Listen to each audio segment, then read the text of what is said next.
Hi, folks, and welcome to our presentation that we're going to be making today on oil spills and cetaceans. I'm Tracy Collier. I'm currently a affiliate faculty at Western Washington University. I was with NOAA Fisheries for many, many years. With me today is Mori. Chi is somebody that I worked with on the Deepwater Horizon oil spill for, let's just say, quite a few years, right, Chi?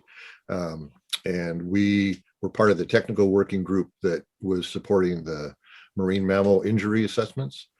So today we're going to give an overview of what we knew, what we now know, and about oil and cetaceans. And then at the end, I'll come back on and I'll talk a little bit about southern resident killer whales. But for now, Chi, I'll let you take it away, and I'll pop back on when we get to the slides where we transition. Thanks. Sounds great. Thank you, Tracy, for the introduction. Hello, everyone. I am Chiharu, or Chi Mori, a marine mammal specialist from the Protected Resource Division at NOAA. As Tracy mentioned, both Tracy and I are excited to share our story on oil spill impacts to cetaceans. First, I wanted to start with the most recent well-known oil spill event, the Deepwater Horizon DWH incident. As the largest offshore oil spill in the US history, the DWH oil spill released 134 million gallons of oil into the Gulf of Mexico over a period of 87 days, following 1,300 miles of shoreline along 5 states. The northern Gulf of Mexico is home to 22 species of marine mammals, including manatees and coastal seagrass, and dolphins and whales in estuarine, nearshore, and offshore habitat. Hundreds of scientific studies have been conducted as part of the Natural Resource Damage Assessment, or NRDA, aimed at determining the appropriate type and amount of restoration needed to offset the negative effects of the Deepwater Horizon oil spill. Wildlife studies have focused on numerous species, including shellfish, corals, fish, birds, sea turtles, and marine mammals. Each set of species had their own technical working group, or TWIG, that worked on impacts specific to that species. And I'm proud to share my experience with you today regarding my involvement in the marine mammal TWIG.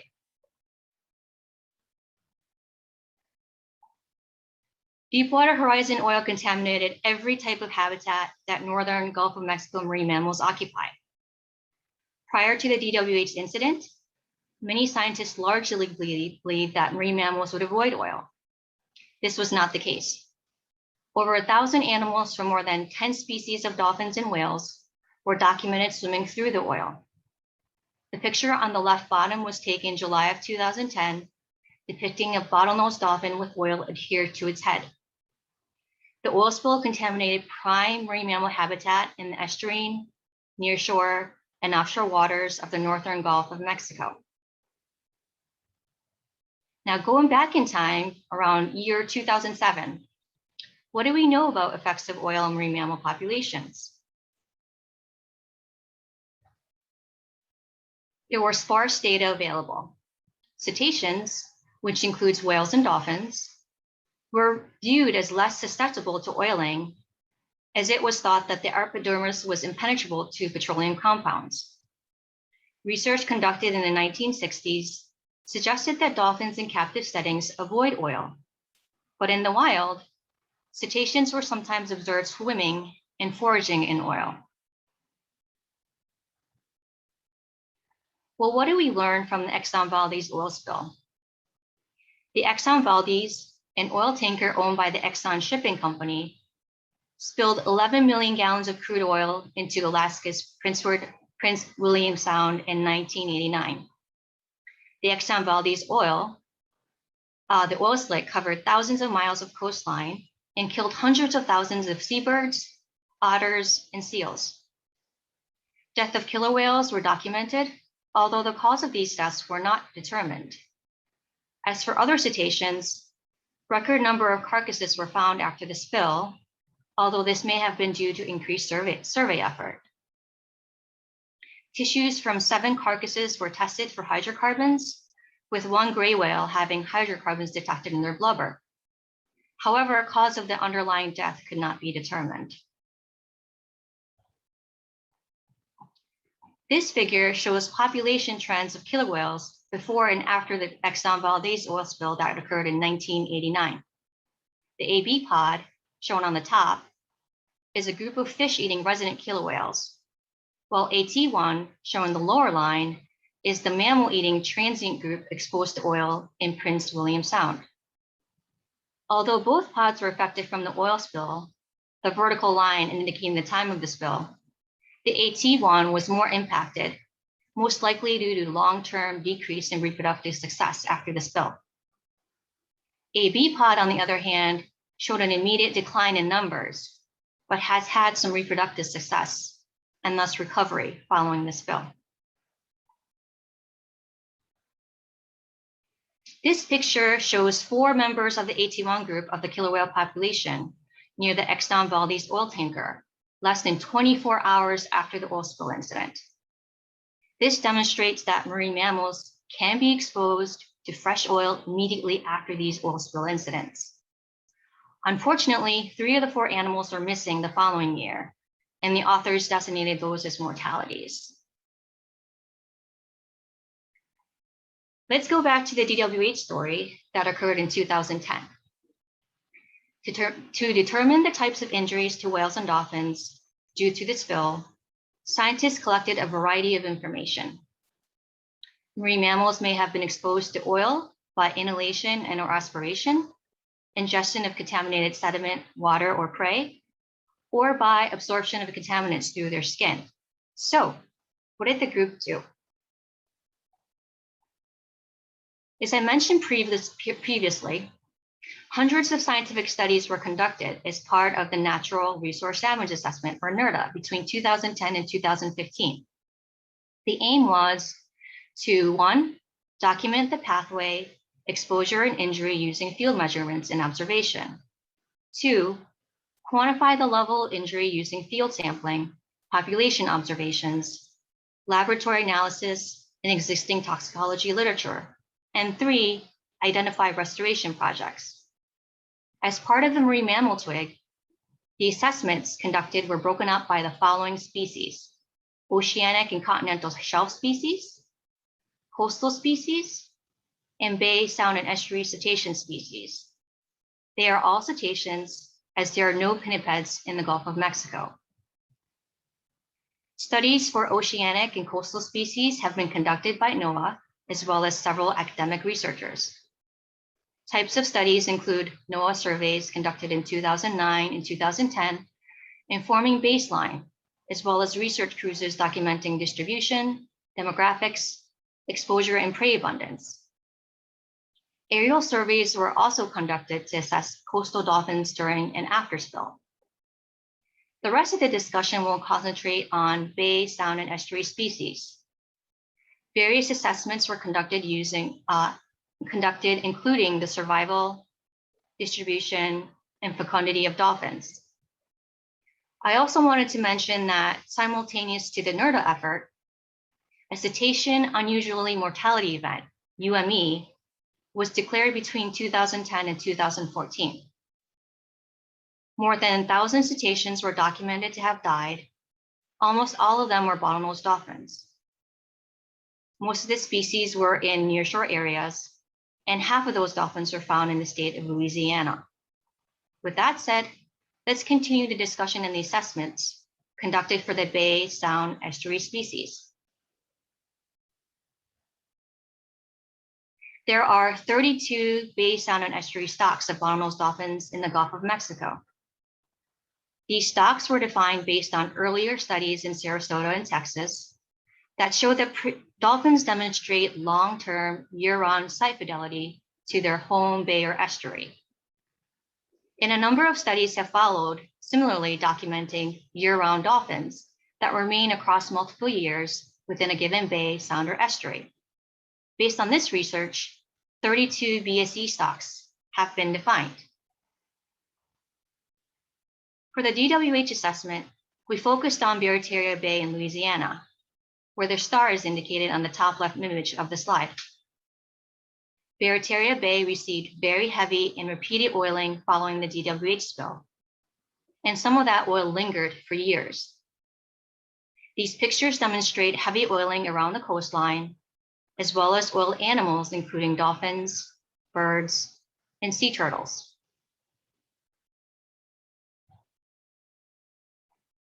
So the team's question was, given the heavy and sustained oiling in Barataria Bay, and the fact that there is relatively large resident population there, did the DWH oil spill have a negative impact on the health of resident bottlenose dolphins? We used 3 types of approaches to assess dolphin health in Barataria Bay. First, we conducted capture-release studies to assess the health of live dolphins. These health assessments included full physical examinations, standardized blood panels, ultrasound evaluations, fecal and blowhole swabs, body weight and length, tooth aging, and a variety of infectious disease diagnostics, including searching for viruses and bacteria. We also investigated dolphins that stranded in and around Barataria Bay. We collected demographic, body length, and gross observation data. For dolphins that were freshly dead, thus not too decomposed, we looked at sets of tissues under the microscope for evidence of lesions, disease, and cause of death. We also tested tissues for pathogens and biotoxins, including morbillivirus, brucella, and brevetoxin, potential causes of illness and death in Gulf of Mexico dolphins. Finally, we conducted observational studies. Remote biopsy sampling began in early May of 2010 to collect for genetics, hormones to indicate pregnancy, and blubber for analysis of persistent organic pollutants, or POPs. We also initiated photo identification, or photo ID studies, to document individual dolphins, which are identifiable by their unique pattern of nicks and notches in their dorsal fin. The photo ID studies, which were continued at least twice a year up to 2014, are allowing us to estimate population survival rates and also document reproductive outcomes. The first approach on the previous slide, the dolphin health assessment effort, was conducted primarily in 2 areas. First was the Barataria Bay due to heavy and prolonged oiling, and the other site was Sarasota Bay, which was selected as a reference site since no oiling occurred here. This lists the types of evaluations that were conducted as part of the dolphin health assessment work, including blood examination, urine and fecal sampling, and morphometrics. Several publications are now available discussing observation made from dolphin health assessment work. This paper discusses moderate to severe lung disease, most likely from aspiration and or inhalation of oil-related compounds, and adrenal toxicity, as determined by reduced stress response in dolphins captured in the Barataria Bay, Louisiana. As for the dead dolphins investigated following the DWH oil spill, dolphin stranding numbers in Barataria Bay were high. The elevation was not seen in Barataria Bay until after the spill in August of 2010, and this cluster lasted through November 2011. These were the highest, most sustained dolphin stranding rates on record for Louisiana. Investigation into this cluster had demonstrated a lack of evidence for alternative causes of dolphin die-offs, including morbillivirus and biotoxins, and there is also no evidence that brucellosis played a leading role in this cluster. Following the DWH spill, we also found adrenal gland and lung lesions in the dead bottlenose dolphins.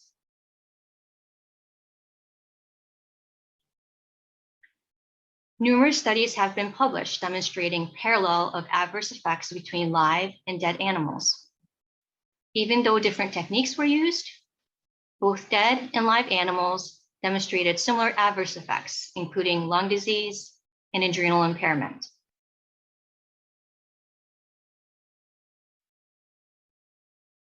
Since the oil spill incident, you may be asking, has the bottlenose dolphin population recovered?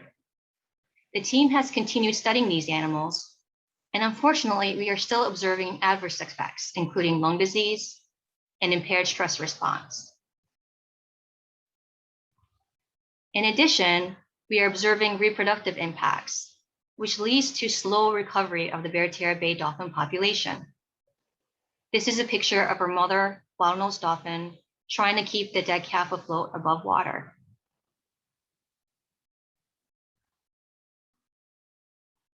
To continue addressing some of the long-term impacts, the team is continuing to evaluate several health impacts in these dolphins. The picture on the left is of a veterinarian performing an ultrasound. The ultrasound images can help detect whether the animal is pregnant or not. The middle picture is one taking blood samples for evaluating immune parameters and hormone endocrine levels. As most people know, the hormone levels can also help assess the pregnancies of animals. The picture on the right is conducting a breath test where researchers hold a squishy first aid mask connected to a capped glass tube over a dolphin's blowhole. Ice surrounding the tube freezes onto the glass, and following a mass spectrometric analysis and identification, researchers can compare the results to a reference population in Sarasota, Florida. This breath analysis help answer questions regarding the observed lung disease in the Barataria Bay dolphins. Reproductive outcomes were evaluated using 3 techniques. First is a photo ID technique, where bottlenose dolphins were observed from a boat, and based on the pictures taken, animals are identified and tracked for their survival rates and reproductive outcome. Second is an ultrasound technique, where images are collected during live capture studies. Third is a collection of remote biopsy for measurement of blubber hormones. Results of all 3 techniques demonstrate low reproductive success rate in dolphins from DWH oiled areas compared to the reference sites.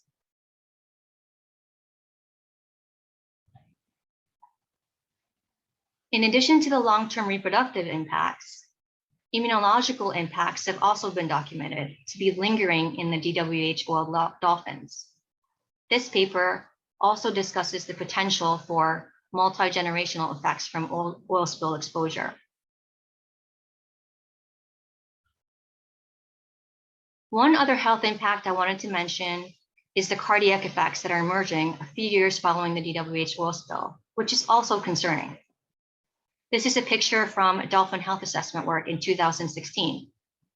Based on ultrasound images, systolic murmurs were documented in the Barataria Bay dolphins. As you can see, many people contributed to this work. Findings from these research studies, in addition to other studies on other parts of the ecosystem, form the basis of the Natural Resource Damage Assessment settlement with BP for up to $8.8 billion for restoration projects. Because marine mammals face a wide range of threats, a portfolio of restoration approaches are being put in place, including decreasing and mitigating interactions with commercial and recreational fishing gear, characterizing and reducing impacts from noise, reducing illegal feeding and harassment, and increasing understanding of causes of marine mammal illness and death. Lastly, I'm coming back to this figure on killer whales. I wanted to add that there are 2 females of reproductive age remaining in this 18-1 group. It's been speculated that perhaps the remaining adult males are too closely related to serve as breeding partners. This may be one of the reasons we are seeing a slow recovery of the stock of killer whales. But you can also wonder if perhaps there was severe and long-lasting reproductive injury to those 2 females. I will now hand off the control to Tracy. He will now talk more on killer whales and issues around transportation of petroleum products in the Salish Sea. Thank you, Chi. That was really well done. Hopefully informative for the people attending the workshop. Now we're going to switch gears a bit and talk about southern resident killer whales and oil spills and the threats that oil spills may pose to them. I want to mention that several of these slides I'm going to show came from Lynn Berry, and I appreciate her being willing to share them with us. So southern resident killer whales are listed under the Endangered Species Act, as I'm sure almost everybody knows. The southern residents are formed of 3 different family groups, 3 different pods. Salmon are their primary preferred prey, Chinook salmon especially, and they use sound to find their food and communicate. They have distinct dialects between the pods and unique behaviors. They suffered a large population decline of about 20% in the late 90s, and that's what led to their listing. The major threats are pretty well established to be the availability of prey, chemical contaminants, vessels, and noise. And I think you could probably say that it's the prey availability is what people are really most concerned about, but these other things all are problematic as well. But also because of their social structure and the way they are clustered in pods, that makes southern residents vulnerable to diseases, because diseases obviously transmit among close collections of organisms, and oil spills. Again, if an oil spill occurs, it could easily affect a large proportion of the southern resident killer whales all at once. So because of that, NOAA Fisheries, responsible for southern residents under ESA, has come up with plans to protect killer whales from oil spills. Obviously, the best thing to do is to prevent spills. If a major spill does occur, then strategies are being developed to deter whales from encountering the spilled oil. And basically, for having a good recovery plan, you have to have an effective response plan in place before these animals can be delisted. So that's the responsibility of NOAA Fisheries and other agencies as well. What happens, what's in the plan currently, if there is a major spill, is that the whales will be monitored and identified, because again, as Chi said earlier, you can identify individual cetaceans by distinctive marks on their dorsal fins. And then there's a decision tree put in place. And basically, if it looks like there is going to be encounters between whales and oil, then hazing or moving them away from the oil spill is what would probably be needed. There's methods that have already been approved for doing this. You can use helicopters to buzz the whales basically and move them away from a spill. Waikami pipes, you can see in the middle picture there, these are just basically metal pipes that are put in the water and banged with another metal rod. It makes a lot of noise, and it's known to effectively deter cetaceans from wherever somebody's making that noise. And then finally, as a sort of a more serious, you can use what they call seal bombs, underwater large firecrackers that will definitely drive cetaceans away. So that's what we are planning right now in case of a major oil spill in the Salish Sea. Again, the Salish Sea is a large enclosed body of water. There are many places where oil and other petroleum products are transported in and around the Salish Sea. What I want to talk about now is there is ongoing an expansion of the Trans Mountain Pipeline coming from the oil sands in Alberta to basically Vancouver, BC, where the products will be put on tankers and exported largely to Asia. This is going to lead to a increase in tanker traffic, oil tanker traffic in the Salish Sea. And again, these waters are, for at least part of the year, are home to southern resident killer whales. In 2016, this project was approved by the Canadian government. A risk assessment's been done about the potential for oil spills to what would happen with increased vessel traffic. What's sort of a vessel traffic risk assessment. It was funded by the Washington Department of Ecology. It showed that the increased tanker traffic that would come from the Trans Mountain project is only going to result in a small increment in the risk of oil spills in the Salish Sea.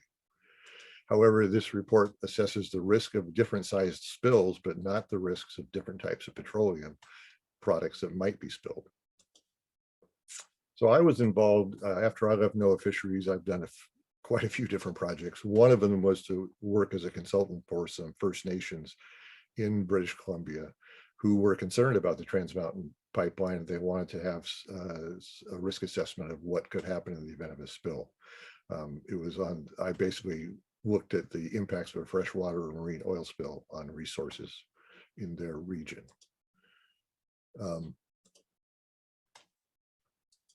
Whoops. Hit pause for a second because I just did something that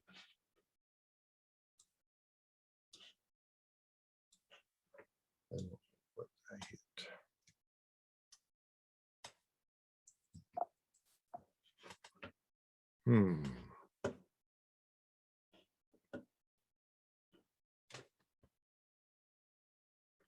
I'm going to restart sharing it on this slide. Sounds good.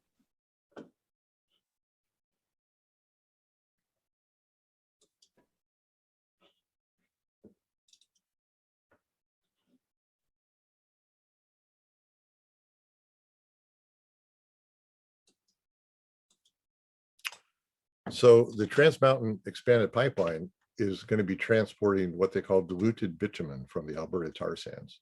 Dilbit is what they call it, is very different from most crude oils and refined petroleum products.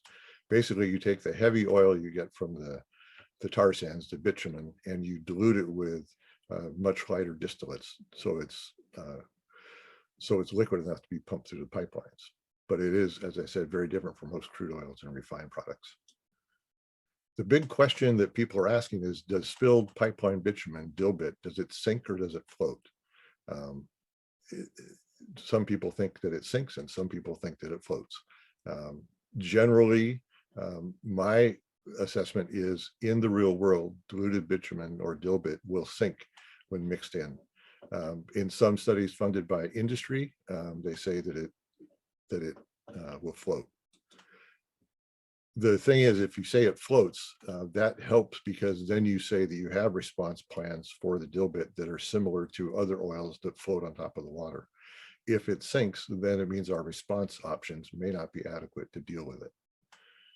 A review was recently done looking at oil sands in the marine environment and basically saying, what do we know and what do we need to know?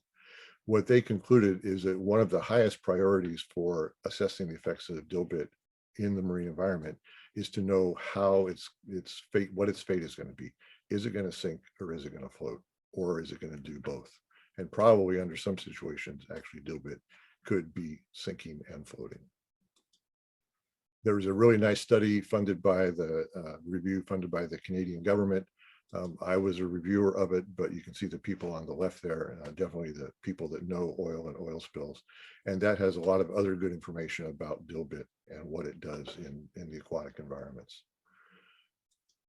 So I'll end with this, so we have pre-approved methods for killer whales and oil spills in the Salish Sea, but they all are dependent on the oil floating and us knowing where it is. We don't know what would happen if the oil spills. We don't know if it would sink and then come back up. We basically just need more information about dilbit and what risks it may pose to orcas, as well as, of course, other marine life in the Salish Sea. So with that, we won't take questions now, obviously, but both Chi and I plan to be there to answer questions during the workshop. And we thank you for your time and listening. Any last words, Chi? No, we look forward to hearing everyone's questions that they might have.